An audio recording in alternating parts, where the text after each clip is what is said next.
नवंबर को है प्यारे बच्चों, मैं उसका ओरिजिनल पेपर बताने जा रहा हूँ, जो आपके बोर्ड एग्जाम में हूबहू यही देखने को मिलेंगे। प्यारे बच्चों 100% गारंटी के साथ आपको ये पेपर बताने जा रहे हैं, जो आपके बोर्ड एग्जाम में 19 नवंबर को 100% हूबहू यही देखने को मिलेंगे।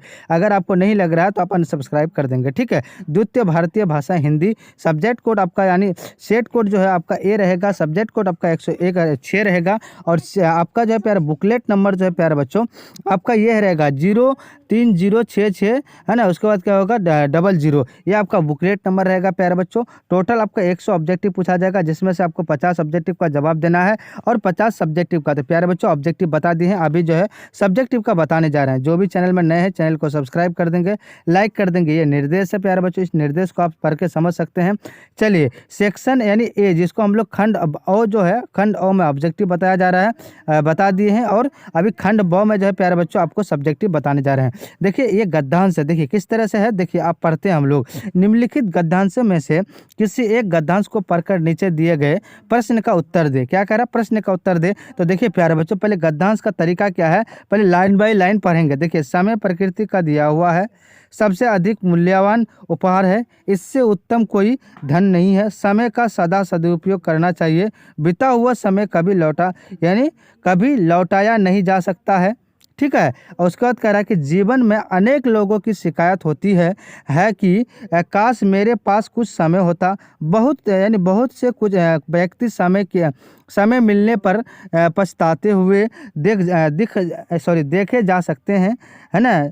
उसके बाद ये सत्य है कि इन लोगों को कुछ समय और मिल जाता तो परिणाम कुछ और ही होता, लेकिन ये संभव नहीं है कि बीते हुए समय को फिर लौटाया जाए। यदि वे अपने कार्य को कुछ समय पहले ही शुरू कर देते तो फिर उन्हें पछताना नहीं पड़ता। समय पर कार्य करने वाले व्यक्ति को कभी निराशा का मुंह नहीं देखना पड़ता, ठीक है। प्यारे बच्चों आप देखिए फर्स्ट नंबर क्वेश्चन का आंसर बताएंगे। देखिए फर्स्ट नंबर क्वेश्चन क्या कर रहा है, समय किसके द्वारा दिया हुआ मूल्यांकन है प्यारे बच्चों, ठीक है। तो आप देखिए क्या है, समय प्रकृति का दिया हुआ सबसे अधिक मूल्यवान उपहार है, इतना लिख दीजिएगा, आपको 2 नंबर आसानी से मिल जाएगा, ठीक है। आप देखिए प्यारे बच्चों, आप दूसरा नंबर क्वेश्चन क्या करा, किसके सदुपयोग करना चाहिए। तो देखिए आप यहाँ पढ़ लेंगे, उसके बाद यहाँ देखेंगे इसमें उत्तम कोई धन नहीं है। देखिए समय का सदा उपयोग करना चाहिए, क्या करना चाहिए, समय का सदुपयोग करना चाहिए, है ना। इतना लिख दीजिएगा, आपको 2 नंबर, या इतना भी लिख दीजिएगा, बीता हुआ समय कभी लौटाया नहीं जा सकता, इतना लिख दीजिएगा, ठीक है। आप देखिए प्यारे बच्चों आप क्या कर रहे हैं, यानी किन्हें पछताना नहीं पड़ता है। तो देखिए किन्हें पछताना नहीं पड़ रहा है, देखिए किन्हें पता है, बीता हुआ समय कभी लौटाया नहीं जा सकता। जीवन में अनेक लोगों की शिकायत होती है कि काश मेरे पास कुछ समय होता है, इतना लिख दीजिएगा, आपको 2 नंबर मिल जाएगा। ये सारा गद्यांश को पढ़िएगा प्यारे बच्चों, आपको सारा आंसर मिल जाएगा, ठीक है। आप देखिए ख नंबर में कह रहा है, ये देखिए गद्यांश, इसको पढ़ेंगे लाइन बाय लाइन, उसके बाद तब फिर हम जो है क्वेश्चन को हल करेंगे। कह रहा है कि मोहन राकेश का जन्म 8 जनवरी 1925 ईस्वी को हुआ था। इसके बचपन का नाम मदन मोहन गुगलानी था। MA हिंदी करने के बाद उन्होंने दिल्ली विश्वविद्यालय में अध्यापन कार्य किया। इंसान के खंडहर नए बादल जानवर और क्या कहता है जानवर एक और जिंदगी फौलाद का आकाश वारिस इत्यादि इनके कहानी संग्रह हैं, ठीक है। देखिए प्यारे बच्चे ये पूरे लिख दीजिएगा। अब देखिए मोहन राकेश का जन्म किस वर्ष हुआ था। तो देखिए इसको पढ़ेंगे, मोहन राकेश का जन्म 8 जनवरी 1925 ईस्वी को हुआ था, इतना लिख दीजिएगा, आपको 2 नंबर मिल जाएगा। इसको गद्यांश को पढ़ना, मोहन राकेश का बचपन का नाम क्या था। तो यहाँ पे है ना मोहन, इनके बचपन का नाम मदन मोहन गुगलानी था, ठीक है, इतना लिख दीजिएगा, 2 नंबर मिल जाएगा। अब कह रहा है प्यारे बच्चों तो मोहन राकेश MA किस विषय से किया था। तो यहाँ देखिए मोहन राकेश देखिए कह रहा है प्यारे बच्चों MA हिंदी यानी हिंदी करने के बाद उन्होंने दिल्ली विश्वविद्यालय में यानी अध्यापन कार्य किया, ठीक है। इसका इतना लिख दीजिएगा, आपको 2 नंबर मिल जाएगा। प्यारे बच्चों एक एक गद्यांश को पढ़ना है अच्छे से, उसके बाद आपको आंसर देना है। ये सारा गद्यांश है, इस गद्यांश को पढ़ के आप आसानी से आंसर दे सकते हैं। ये सारा गद्यांश है प्यारे बच्चों, ठीक है। ये गद्यांश को जो है आसानी से पढ़ के आप आंसर दे सकते हैं। ये सारा आज के शिक्षा क्रम में चरित्र गठन का क्या महत्व है। तो यहाँ देखिए आंसर इसको यहाँ मिल जाएगा। देखिए आज के शिक्षा क्रम में चरित्र पठन का कोई स्थान नहीं है और ना ही उसे कोई महत्व दिया जाता था। दिया जाता है। ठीक है, इतना लिख दीजिएगा, 2 नंबर मिल जाएगा।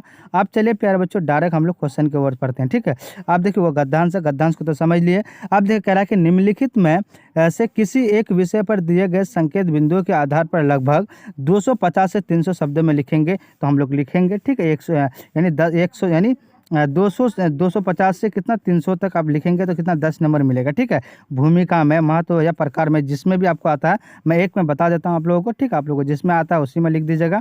अब देखिए इसमें क्या करा मैंने, ग्रीष्म में, ये अपवाद में है।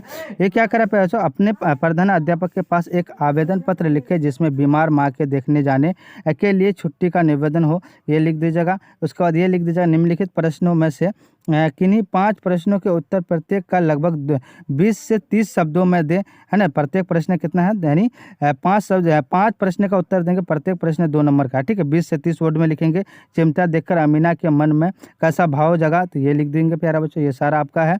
हुंडारों का झरना कैसे बना था, ये सारा आपका क्वेश्चन रहेगा प्यारा बच्चों। मैं हल्का हल्का स्क्रॉल करता हूँ, ये क्वेश्चन को आप देख सकते हैं। आते हैं हम लोग डायरेक्ट क्वेश्चन के अंदर। देखिए पुस्तकालय पे लिखेंगे, पुस्तकालय में लिखेंगे प्यारा बच्चों। कह रहा है कि मानसिक स्वास्थ्य के लिए ज्ञान की प्राप्ति आवश्यक है। मस्तिष्क को बिना गतिशील बनाए ज्ञान प्राप्त नहीं किया जा सकता है। ज्ञान प्राप्ति के लिए विद्यालय जाकर गुरु की शरण लेनी पड़ती है। इसी तरह ज्ञान अर्जित करने के लिए पुस्तकालय की सहायता लेनी पड़ती है। भारत में पुस्तकालयों की परंपरा प्राचीन काल से ही रही है। नालंदा तक्षशिला के पुस्तकालय विश्व भर में प्रसिद्ध थे, है ना। मुद्रण कला के साथ ही भारत में पुस्तकालयों की लोकप्रियता बढ़ती जा रही है। ठीक है, ये लिख दीजिएगा प्यारे बच्चों। चली गई, ये पूरे लिख दीजिएगा, ये सारा आप लिख दीजिएगा। ठीक है, ये आपको 10 नंबर मिल जाएगा। ठीक है, ये पूरे लिख दीजिएगा, ये 10 नंबर का है। ठीक है, आप देखिए कह रहा है कि प्रिंसिपल पे तो क्या करेंगे, नॉर्वे हायर सेकेंडरी स्कूल वेला फैक्ट्री, जो आपका जो भी स्कूल रहेगा, यहाँ विषय में लिखना मेरी माँ बीमार के कारण छुट्टी के अनुरोध के लिए आवेदन, ये पूरे लिख दीजिएगा, है ना। आपको पूरा नंबर मिल जाएगा, है ना, 5 नंबर मिल जाएगा। अब देखिए हामिद के हाथ में चिमटा देखकर अमीना के मन में पहले गुस्सा आया और फिर वह गदगद होकर रोने लगी। अमीना को हामिद की नासमझी पर गुस्सा आया क्योंकि उसने कुछ नहीं खाया पिया और ना ही कोई खिलौना लाया था। लेकिन जब हामिद ने बताया कि उसने चिमटा इसलिए लाया कि क्योंकि अमीना की उंगलियां तावे पर यानी रोटियां सेकते समय